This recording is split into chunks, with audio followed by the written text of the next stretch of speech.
ഒരു 10 മിനിറ്റിനുള്ളിൽ സന്ദീപ് വാര്യർ ഒരു പക്ഷേ ഇവിടേക്ക് എത്തുമെന്നുള്ള സൂചനകളാണ് ലഭിക്കുന്നത്. ഏതായാലും ഈ തെരഞ്ഞെടുപ്പിൻ്റെ അവസാന ലാപ്പിൽ, ഏറ്റവും അവസാന ലാപ്പിൽ ഇപ്പോൾ കോൺഗ്രസിനെ സംബന്ധിച്ചിടത്തോളം പെട്ടെന്നൊരു വലിയ മാറ്റം, അതായത് സന്ദീപിനെ കോൺഗ്രസിലേക്ക് കൊണ്ടുവരാൻ കഴിയുന്നു എന്നുള്ള വാർത്തകളാണ് പുറത്തു വരുന്നത്. അതിൻ്റെ ഔദ്യോഗിക പ്രഖ്യാപനം അല്പസമയത്തിനുള്ളിൽ തന്നെ വി ഡി സതീശൻ നടത്തുമെന്ന് പറയുന്നു. ഇപ്പോൾ ഈ തെരഞ്ഞെടുപ്പ് കമ്മിറ്റി ഓഫീസിൽ പ്രവർത്തകരാകെ തന്നെ കൂടിയിട്ടുണ്ട്. ഇവരൊക്കെ ആരെയും കാത്തിരിക്കുന്നതിന് പോലെ തോന്നുന്നു. സന്ദീപ് വാര്യർ ഇങ്ങോട്ട് വരുമെന്നാണ് കേൾക്കുന്നത്. നിങ്ങൾ വല്ലതും അറിഞ്ഞോ?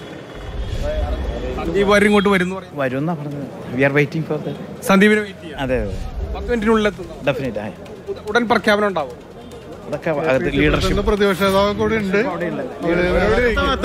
KPC പ്രസിഡന്റ് അതെ, സന്ദീപിനെ കാത്തിരിക്കുകയാണ്. പുള്ളി ഇവിടെ സ്വീകരിക്കുന്നതിന് വേണ്ടി ഇവിടെ നിൽക്കുക, സ്വീകരിക്കാൻ തയ്യാറാണ്. തീർച്ചയായിട്ടും. അതിന് നേതാക്കൾ ഇനി വരും ദിവസങ്ങളിൽ ഇനി ഒരുപാടും മറ്റുള്ള പാർട്ടിയിൽ നിന്ന് തുടക്കം മാത്രമേ ഉള്ളത്.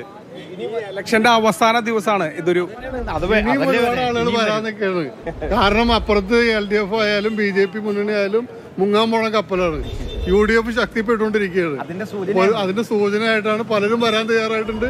ഇനി വരും ദിവസങ്ങളിൽ ഒരുപാട് ആളുകൾ ഇനിയും വരാൻ നിൽപ്പുണ്ട്. ഒരൊഴുക്കാണ്, പൊട്ടിയൊക്കെയാണ്, എല്ലാവരും ഇങ്ങോട്ട് വന്നുകൊണ്ടിരിക്കുകയാണ്. തെരഞ്ഞെടുപ്പിന്റെ അവസാനം വരുമ്പോൾ നിങ്ങൾക്കൊക്കെ ഭയങ്കര ഊർജ്ജം, 100% വിശ്വാസം കൂടില്ല, വർദ്ധിക്കുകയാണ്. അപ്പോൾ ഇവരെയൊക്കെ സംബന്ധിച്ചിടത്തോളം ഇത് വലിയൊരു സന്തോഷം കൂടിയാണ്. കാരണം ഈ അവസാന നിമിഷം ഇങ്ങനെ ഒരു മൂവ്മെന്റ് നടത്തുന്നു, അതായത് സന്ദീപ് ഇങ്ങോട്ട് വരുന്നു, അതൊരു വലിയ ആവേശം തന്നെ പ്രവർത്തകരെ സംബന്ധിച്ചിടത്തോളം ഒക്കെ തന്നെ ഉണ്ടാക്കിയിട്ടുണ്ട്.